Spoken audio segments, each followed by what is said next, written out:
Mesdames et messieurs, bonsoir et bienvenue à cette session d'information. Démarrons cette session avec la ville de Malanville où chaque jour l'impact de la fermeture de la frontière nigérienne avec le Bénin se fait de plus en plus sentir dans tous les domaines. Cette fois, c'est au tour du marché international de Malanville d'en souffrir.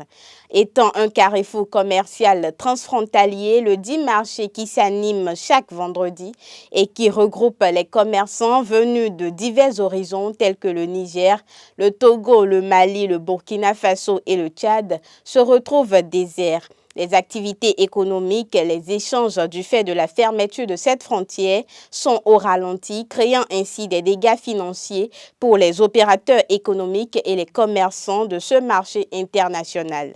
Une raison de plus pour que les acteurs de la CEDEAO et les putschistes trouvent un terrain d'entente pour un retour à la normale. Niki, à présent, à l'occasion de la célébration de l'édition 2023 de la GANI qui se tiendra du 25 au 30 août prochain, le maire de Niki, en sa qualité de président du comité d'organisation, lance un appel aux sponsors en vue de célébrer une fête différente de toutes les autres. Elle a pour objectif principal de favoriser un brassage culturel utile pour le développement d'une nation. C'était à Parakou, en présence du maire Zimé Chabi, son homologue de Niki, et plusieurs têtes couronnées, de même que l'éternel partenaire de cette fête culturelle, la Loterie nationale du Bénin. Restons dans la Liborie avec ce acte d'incivisme dans le quartier Amdala, dans le 3e arrondissement de la commune de Kondi, très tôt ce dimanche 20 août 2023.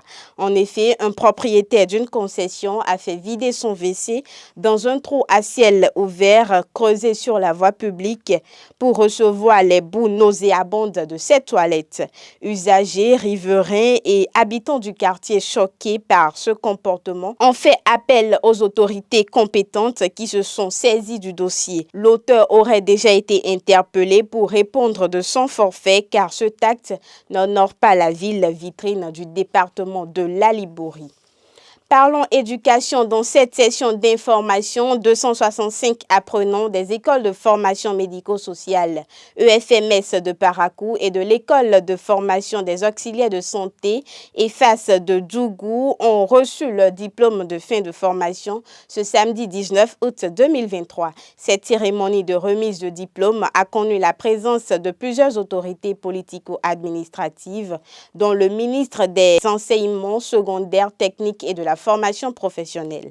Le ministre attend par ailleurs de ses récipiendaires un service de qualité pour faire valoir ce qu'ils ont reçu au cours de la formation. Il a profité de l'occasion pour annoncer la création dès l'année prochaine d'une nouvelle filière. Il s'agit de la spécialité des hygiénistes de salles et des agents sanitaires. Un tour à Sinondé, le seul pont qui relie la localité de Siki et celle de Serrou vient de céder après les fortes pluies de ces derniers jours. Unique tronçon de passage des véhicules du chantier de construction de la route Guessou-Sud-Sinondé qui s'effectue par la société Adeoti. Avec cette rupture du pont, il est certain que les travaux sont bloqués en attendant une solution dans un bref délai. Et pour finir, dans le cadre du projet d'appui au renforcement de la cohésion sociale, à la prévention de l'extrémisme violent et à la lutte contre les conflits liés à la transhumance, le secrétariat permanent de la Commission nationale qui s'occupe des questions de sécurité, en collaboration avec le Programme des Nations Unies pour le développement, organise du 21 au 25 août une séance de travail qui se déroule en ce moment même à la mairie de Parakou, ayant pour thème sensibilisation de la jeunesse béninoise sur les risques de son endoctrinement et de son recrutement par des extrémistes violents et des terroristes. Ces 5 jours de travail permettront aux participants, que sont les hommes des médias, les web activistes, les enseignants, les jeunes ainsi que les têtes couronnées venues de toutes les communes du Borgou, d'être outillés pour mieux appréhender tous les aspects de ces questions de sécurité. Mesdames et messieurs, ce sera tout pour aujourd'hui. On se retrouve demain pour de nouvelles informations du Septentrion.